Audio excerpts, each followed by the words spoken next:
He's 1, 2, 3 here at Mugello, and probably the favourites, but these two chaps might not agree. Steve Soper and JJ Leto in the McLaren BMW. Steve, what chance do you think you have still in this championship? Well, there's still 3 races to go. I think it's wide open. Obviously, they're very competitive, but our sort of ace card, if you like, has been our reliability, and hopefully now Schneider can't jump from car to car. So if we're reliable here and he has a problem, we could cling some points back. But I don't know. I mean, to outrace them, maybe we can do it here. I don't think they're as competitive as they've been elsewhere, but they always surprise us as what they can do. So we'll have to wait and see, but we haven't given up yet. JJ, 4th on the grid and you're taking the start. What's the strategy then? Go flat out. What else can we say, you know? If I mean, we really have to play the game right, but, you know, the only way is to go as fast as you can all the way, and just hope that the Michelin tires are working well enough. I mean, we have good tire here, and we are much closer to Mercedes than we have been in the last 2-3 races, so it looks good in that way.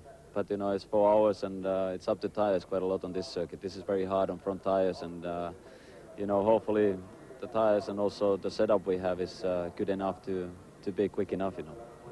Okay, well, good luck to both of you. I'm sure every neutral here would like to see the championship stay alive. Let's find out now how the other cars have qualified. No surprise to see Bernd Schneider once again on pole, with the other 2 Mercedes, CLK's 2nd and 3rd. Schneider's lap was nearly a second quicker than JJ Leto's in the McLaren. But remember, drivers must now stay in the car they start the race with. In the race, I think the McLaren BMW will be in good shape, and will be a bit more harder than in qualifying. I hope we can get it and can get a bigger distance in the point standing. But it looks maybe easier than it is, and I think there will be a hard race. The Parabolica McLarens qualified 17th. We've had our fair share of problems in qualifying, which was a bit unfortunate. We did improve those, and in the warm-up the car was very good, so we're actually quite optimistic for the race. It's disappointing because we hope to do better in qualifying, and when you're this far back, it's a bit of a problem. Starting just ahead of the yellow McLaren is the Dave Price Paynos of David Brabham and the ever-jocular Perry McCarthy. It's going to be tough, and the ambience is going to be difficult for us as well, because as you may know, our cockpit temperatures are pretty high, but it keeps the weight down, so there you go. You have this sort of dried ice set up now, don't you? Well, actually, we haven't got any for this weekend. It's I think somebody ate it. So you're going to be very, very warm. Yeah, we're looking for somebody who's blue in the face at the moment. He's got the dry ice. It's going to be hot, and it's going to be tough, but, you know, as ever, we'll take the fight to them. The GT2 battle is hotting up as well. Claudia Hurtgen and Bruno Eichmann will start this one behind the Vipers of Gash and Beretta, and Britain's Justin Bell, who's sharing with Luca Drudi. So the GTs are on their rolling lap, the 3 Mercedes CLKs taking the pack around this circuit at Mugello. Let's rejoin Simon Taylor for commentary. 3 Mercedes leading the rolling grid from the Leto McLaren. Frank Lagorce has qualified a surprising 5th in the French Paynos, ahead of Yannick Dalmas, 6th in the fastest of the Porsches. And as they come up to the start-finish line, the course car pulls off, the race is on, the 2 Mercedes move, but it's Schneider who is easing ahead as they go up the slight incline and downhill again towards that long first right-hander. It's Schneider with the yellow mirrors who's on the outside, with the red mirrors. Ludwig goes into 2nd place. Alessandro Nannini on his own ground, of course, in 3rd place. That is the Sandy Grau Lotus, which has to start late from the pit lane. But yellow mirrors from red mirrors from blue mirrors means that it's Schneider leading, Ludwig in 2nd place, Nannini in 3rd place, JJ Leto's McLaren is 4th. Puff of smoke there from the yellow McLaren. That is the Parabolica car moving up. The rest of the field jockeying for position, but it is indeed a Mercedes 1, 2, 3 as they come sweeping through the curves behind the pits, behind the paddock. It's Schneider from Ludwig, from Nannini. Leto is 4th.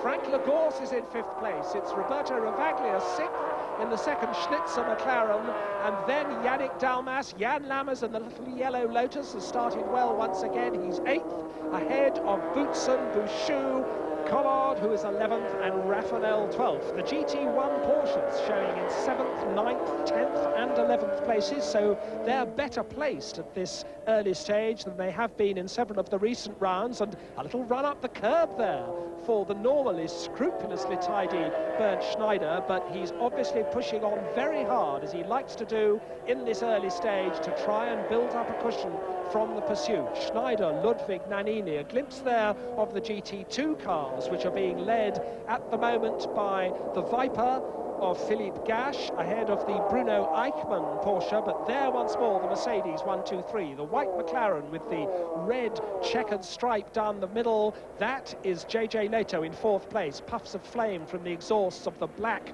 Paynos in 5th place. And now we see a replay of the start. We're on board that black Paynos, the Dams Paynos, with Frank Lagorce at the wheel, and he's sitting in behind JJ Leto's McLaren as they go storming away down over that slight brow, and Lagorce having a little look at the inside as on go the brake lights of JJ Leto's car, and they funnel through the long right-hander, which is turn 1, and then accelerate on up the hill. Here's another replay. This is the GT2 Championship leader Bruno Eichmann getting away, and in front of him, look at those two Vipers, 1st and 2nd already in GT2, and he's going to have a little go down the inside. He's trying to go past Drudy. He does so. An old-fashioned manual gear change coming down the box, flicking the wheel right and then left as he battles understeer and oversteer, and then accelerates up. He's 2nd in GT2, and the brake lights go on from the Philippe Gache Viper ahead of him. And while that battle is going on, we go back to the front of the field. Remember that every one of these FIA GT Championship races is really 2 races in one. You've got the GT1 battle at the front, you've got the less highly modified, more production GT2 cars battling away the 911 Porsches and the Vipers. But that's the little yellow Lotus there of Jan Lammers running ahead of the number 21 Kramer Racing Porsche, the yellow one. That's Christophe Bouchou, and he's got past Thierry Boutsen and Collard following Bouchou in that trio of GT1 Porsches, still being vanquished by the little V8 Lotus of the flying little Dutchman Jan Lammers.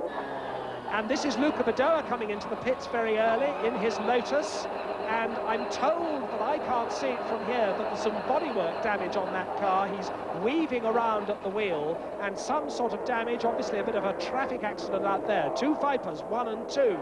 That's Beretta leading Drudy, who's passed Eichmann. We saw from the cockpit of Eichmann's car how he took 2nd place in GT2 right at the start, but the might of the big 8-litre V10 Viper has taken Drudy into 2nd place. Vipers 1 and 2, Porsche 3, and already the front runners are in among the back markers. Oh, and a moment there for Roberto Ravaglio, who had to hit the brakes very, very hard because that black Porsche, number 73, that's Bruno Michelotti, who didn't appear to leave enough room for Roberto Ravaglio. In the pits is Christophe Bouchou. That's an early stop for him, and that's a shame because he was running strongly in the top 10. But look at the traffic.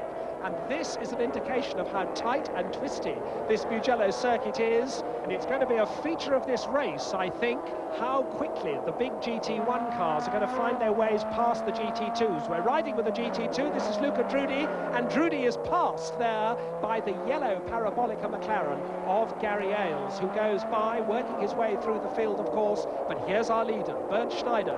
Now a solid lead for the Mercedes with the yellow mirrors, still a Mercedes 1, 2, 3.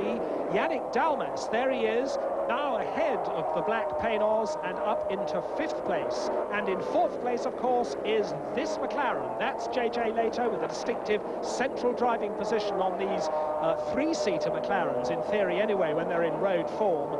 And that Lotus of Jan Lammers has a huge queue behind it now. Raffanel, Olofsson in the 2 Gulf McLarens, then their wonderful orange and blue livery. Then it's the red and white Porsche of Emmanuel Collard and the yellow McLaren of Gary Ailes, the Parabolica car. Remember, they started 17th on the grid. So Gary Ailes has done an excellent job of getting the Gulf McLarens now in sight, with only the Collard Porsche between him and Olofsson's car. Now the crews are getting ready, because soon we will have the first of the routine stops. That's Alexander Wurz. Now Wurz is going to take over Bernd Schneider's car, and Schneider comes in. Schneider brings in the leading car. Wurz is ready with his seat. Out gets Schneider, in gets Wurz's seat, followed by Wurz, who clambers into the tight confines of the CLK's cockpit. Out gets Alessandro Nannini from the third-place car. In gets Marcel Thiemann. All the routine pit stops taking place. Mailander has taken over from Ludwig in the other Mercedes, and Steve Soper's had a very quick stop, taking over from JJ Leto. It's still Mercedes 1, 2, 3, but look at this. Thiemann in the Nannini car has taken second. Mailander's there in third place, and right with them is Steve Soper. Second, third and fourth. The two Mercedes and the McLaren tucked right in there. They've got Jeff Lees' Gulf McLaren to lap, but Steve Soper is right up with the second and third place Mercedes in that traffic. Meanwhile, Chris Goodwin's now in the Parabolica McLaren. They're up into the top 10. Let's hear from Gary Ailes. At the beginning of the race, my car was better than like the first four in front. The trouble is it's difficult to pass because the Panos are very good under brakes, and we are right on the limit. So I was quicker, but yeah, I couldn't find a way past. And there is the Parabolica McLaren. It's off, it's in the gravel. Chris Goodwin's gone off in almost his opening lap of that stint, and he's going to need help to get out of there. The car's well dug in. Now, JJ Leto has walked down to the Gulf McLaren pit, and he's very, very angry about something. I would imagine that's because the Gulf McLaren was holding up Steve Soper. That was Jeff Lees who was being lapped. Most unlike the usually cheery JJ Leto. Now, the GT2 class, we've got a battle emerging here. That silver Porsche is Claudia Hurtgen, who's moving up. Woo, elbowing her way through. That gives her third place in that class. Behind the two Vipers, still Gash and Beretta lead. Bell and Drudy second. Now, Steve Soper is really on a charge. There is the white McLaren. There ahead of it is the Mercedes with the red mirrors. That's the third-place car of Bernd Mailander. And despite this traffic and all these back markers, Steve Soper is driving the race of his life. He's in fourth place behind the three Mercedes, but he's right up with Mailander now. He's making up time through the back markers, and he's got a Mustang ahead of him. In fact, Mailander goes past the Mustang briefly. Steve Soper is held up before he too goes past the slower American car. As we've seen so often in this championship this year, it's the Mercedes-Benzes that are the quickest cars. But Steve Soper is driving an inspired race. He's determined to get in among them. Now the second round of pit stop starting. That's the Gulf McLaren with Anders Ollerström on board. Going back into the race, he's just taken over from Jeff Lees. The car's handling okay. Just getting by the slow traffic is the problem. This circuit seems particularly bad for that. Yeah, it is. It's quite twisty around this back section, so the straights aren't long enough to get between the cars. It's very difficult. Most of the second stops now completed. Bernd Schneider back in the lead car, having taken over from Alexander Wurz. But listen to this, Steve Soper's stop was incredibly quick. He stayed in the car, and now they're in second place. There's the Mercedes with yellow mirrors, still in the lead. Schneider back at the wheel, but the Steve Soper McLaren is now in second place, ahead of the Mercedes of Thiemann and the fourth-placed car of Bernd Mailander. So Mercedes under real pressure now for the first time here at Mugello, and Bernd Schneider storming through the back markers, trying to keep the pace up because the McLaren is not far behind him in second place. Coming up now to lap Pierluigi Martini, and the red GT1 Porsche goes alongside him. Oh, and they've collided! Off goes Pierluigi Martini. He hit the GT2 Porsche that he was lapping. The car of Bernhard Müller, and Schneider's off too! Schneider is off! Schneider was T-boned by the 911 as it went off. There is Pierluigi Martini walking back unharmed to the pits, but off is the lead car. The Mercedes is off. Bernd Schneider's looking at the right-hand side of the car. I think he's going to try and get it going. He's running round to the other side. But meanwhile, the McLaren of JJ Leto and now Steve Soper, there he is, leads the race here at Mugello. McLaren's lead Mercedes, a tremendous storming drive by Steve Soper, and off has gone the leading Mercedes of Bernd Schneider. But it's not over yet. Come back to Mugello with Schneider's Mercedes punted out of the race. Steve Soper leads for McLaren, but the third-place Mercedes of Maylander is now in the pits with problems. Let's see that accident again as Martini goes off to the right of your picture. Bernhard Muller's little Porsche goes off to the left, and out of our sight, T-bones Schneider. It's all good news for JJ Leto. That's racing, you know. Sometimes it happens, and you know, we have been really unlucky in the last races, and hopefully the luck is turning a little bit, you know. This will highlight that rule change, though, because you can't swap cars this time. Well, this is it, you know. Now we can see how the rule is working, you know, and this is the right way to do it. You know. Good to see you happy at the moment. When you first came in, we saw you on the wall. There was a bit of arm waving going on. What was that all about? Well, it was because, well, one of the GTC McLarens didn't see Steve, you know, and Steve had a little moment, you know. I'm getting a little bit frustrated, you know, with those things, you know. Well, you saw Schneider getting that battered Mercedes back to the pits, but I think his race is run. But now Steve Soper it is who's under pressure, because Alessandro Nannini is back in the Mercedes with the blue mirrors. Soper is the leader, but Nannini is right on his tail, and now this is a McLaren versus Mercedes battle for the lead. Soper versus Nannini, and look at Nannini go. Nannini on a home Italian circuit in front of an Italian crowd. He's being cheered to the echo. Steve Soper, the British driver in the BMW-powered Schlitzer McLaren, the all-Mercedes V12 car pursuing him. They're watching it in the pits. That's Lulu, Soper on the left, JJ Leto on the right, and they don't know whether to bite their nails or watch the picture as through the back markers, and in fact getting stuck behind one of the Lotuses there, Alessandro Nannini. The traffic always playing its part, the headlights blazing from these leading cars, and that's given Soper a little breathing space. The Lotus inadvertently held up the McLaren. There's the leading GT2 Viper of Gash and Beretta, but this battle at the front is keeping us all absolutely enthralled. Still, it's Soper, but now Nannini leaves his braking very late. He takes a wide line. He's going to try and tuck in on the inside. No, he's going to go round the outside. But Soper shuts the door once more. And Nannini was so late on the brakes for the sweeps up the hill. I thought he was going to go over the top of Soper's car. In fact, he's on the grass there. A mistake by Nannini, but he holds the car straight. Soper 1, Nannini 2, McLaren leads, Mercedes second, and the back markers still remaining a problem as they go thundering down the hill into the right-left sweeps behind the paddock.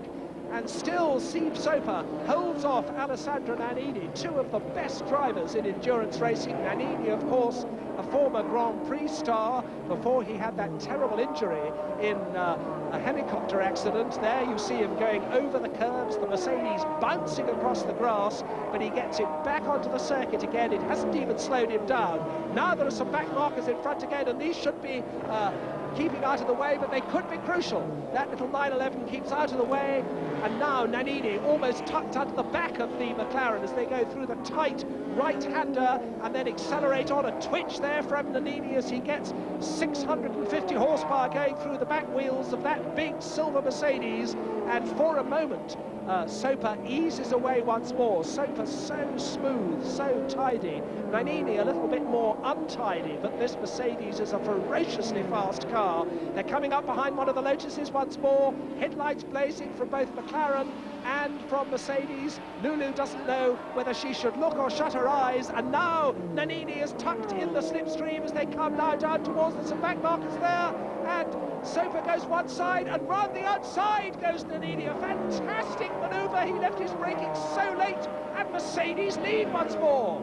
Nannini takes the lead from Steve Soper. Mercedes 1, McLaren 2. What a wonderful battle. There's still quite a lot of earth on the circuit there from where Nannini went off on the previous lap. It's very slippery here, but Nannini, an inspired challenge, and in the end Steve Soper just had to give best. Well, behind all that excitement, the Dalmas-Wallach Porsche is third, the Boots and Culliners Porsche is fourth, the Koch Ravaglia McLaren is fifth, and look at this gaggle of traffic with the Viper at the front of it. That's the GT2 leader of Beretta and Gash, and going past it, the McLarens. One of them, incidentally, the yellow one, is the Chris Goodwin car, which did restart after its trip off into the gravel, and Chris Goodwin going much better now, and obviously very angry with himself about the delay that he's had. The Paynos, Brabham McCarthy, actually making up a place on Jeff Lees there, challenging and going past him, proving once again that the front engine Paynos has been getting quicker and quicker throughout this season. And the number 7 Porsche, that's the Dalmas Wallach third place car, a lap ahead of everybody, including Mauro Baldi, the red GT1 Porsche right behind him. Now, this Mercedes-McLaren battle isn't finished yet. In the pits, everybody's getting ready for their final stint. There's JJ Leto getting his helmet on. No mercy, it says on the back of his hat. And JJ Leto is going to get into that car. Look, Steve has got some loose bodywork by the right-hand door, which is possibly a problem for him, but Steve Soper still in second place in that white McLaren. That's the fourth-placed Porsche, the Boots and Callener's car. Porsche's having a good race here. And into the pits now comes Steve Soper. Steve Soper brings in the second-place McLaren. He's had a wonderful drive. Just 44 years old yesterday, Steve Soper. He clambers out. His day's work is over, but JJ Leto gets in because he's still got some racing to do. They've got his special seat in, coming in from the other side. He's doing up his belts. They're refueling the car. The door is shut now, and when they've got the refueling finished, then they can start on the wheels and tyres. That's what the regulations say. You do the refueling, then you do the wheels and tyres. On go a new set of Michelins. Put your foot on the brake pedal, says the mechanic, so the wheel doesn't turn. We can get it tightened up and on quickly. Now they've got those wheels on. Off the tracks it goes. So JJ Leto back into the pits. No, this is the leading Mercedes in. And Nannini is staying in that car. Thiemann was ready to get in, but Nannini is staying in. They're refueling the car. You can see Thiemann just behind the car with his crash helmet on, waiting, but as JJ Leto goes roaring out, on go the headlights of the Mercedes. They're finishing off the wheels and tyres. It's ready, it's done, it's off the tracks, and away goes Alessandro Nannini. Is he going to get back in the lead? Yes, he does. He comes out again before the headlights of the McLaren come down the start-finish straight. Meanwhile, off goes the Collard Baldi Porsche. That looks pretty well done into the gravel, but we've got Mercedes in the lead, we've got McLaren in second place, Nannini is still the leader, but JJ Leto in second place, the fastest, most determined driver of all when his Scandinavian blood is up, and he is pushing hard. And remember that with Schneider out, of course, if Leto can get back into the lead, then he will get back into the lead also of the championship. That's the GT2 leader going slowly, the Beretta Gash Viper crawling round, and once more bad luck has hit the number 51 Viper. That is going to promote the Justin Bell Viper into the lead of that GT2 class. There's Dave Price, the UK Paynos team leader, the McCarthy Brabham Paynos now in the top 10, but now the Mercedes has got the headlights of the McLaren in its mirrors. A little bit of bodywork hanging off on the front left-hand side of that Mercedes. Oh, and he's sideways! Oh, he nearly loses it. Nannini nearly loses it. Nannini goes wide, and that's going to change the lead. It has! The McLaren's got ahead. JJ Leto has taken the lead. It's McLaren 1, Mercedes 2. This is GT Championship racing at its absolute best. And meanwhile, Parabolica's Chris Goodwin has finished his stint, and he's talking to Dave Beckett. Chris, you're not very happy. No, it was, I suppose, my first big mistake of the year. I had a spin early in my stint, and it was just, you know, on my own. I just got slightly caught out by the car on full tanks. And I ended up just getting the rear wheels into the gravel. It was so frustrating, but the marshals wouldn't push me out. Fair enough, the car was in a fairly dangerous spot, so I lost a couple of laps. And I think the team left me out there for 2 hours to punish me. But we made up a bit of ground, but yeah, basically screwed the race up. We're riding with Ralph Kelleners in his GT1 Porsche, battling with Frank Lagorce in the black Paynos, and in front of Lagorce is Justin Bell in the now GT2 class leading Viper. Lagorce pulls alongside, and Ralph Kelleners tucked inside. You see the brake lights going on of the Paynos as they turn into that long, long left-hander, then get the power on and go rocketing down towards the start-finish straight. There's Nannini slipping back now in second place. Behind him, Jeff Lees in the 8th place McLaren. In fact, Lees managing to unlap himself.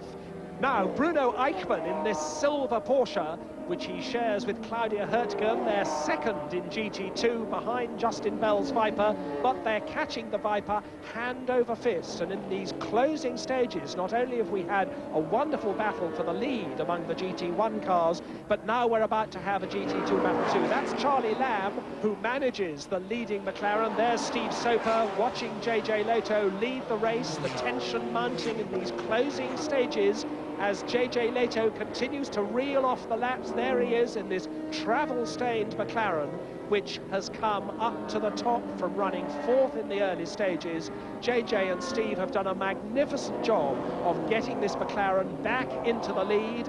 And victory here will put Steve and JJ at the head of the FIA GT Championship table once more, with only the 2 final rounds in North America left to go. The Raphael Gounon McLaren is shadowing JJ there a lap down as he comes through the final long left-hander, and now the start-finish straight is in sight. The man with the checkered flag is in sight. The finish line is in sight, and the checkered flag waves now as JJ Lehto crosses the start-finish line, rejoicing from Charlie Lamb and Steve Soper in the Schnitzer BMW pit. A kiss from Steve for Lulu. A great victory for McLaren. Mercedes-Benz have been vanquished today here in Mugello, and McLaren are back on top. That was a win you really needed.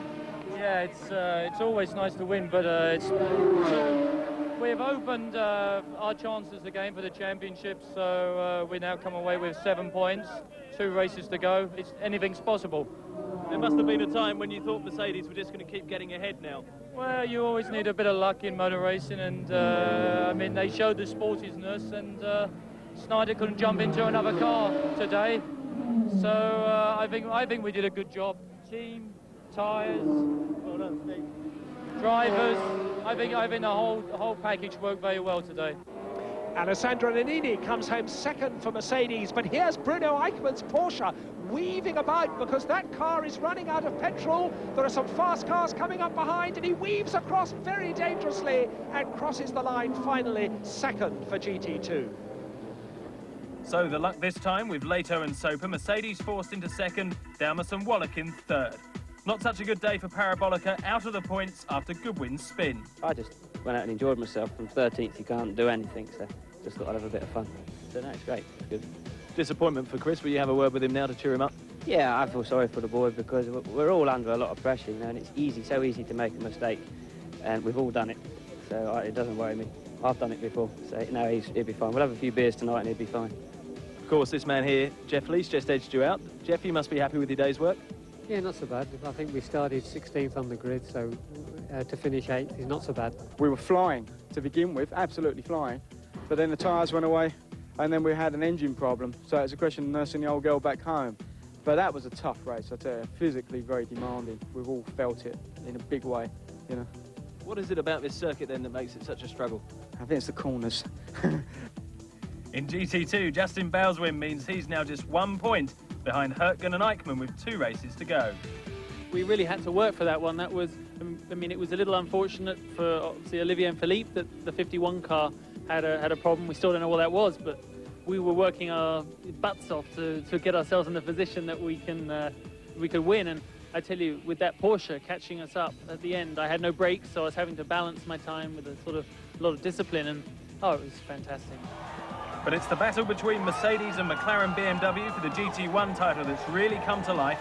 JJ Lehto and Britain's Steve Soper retake the lead after their victory here in Italy, but can they keep Bernd Schneider at bay? Fans have flocked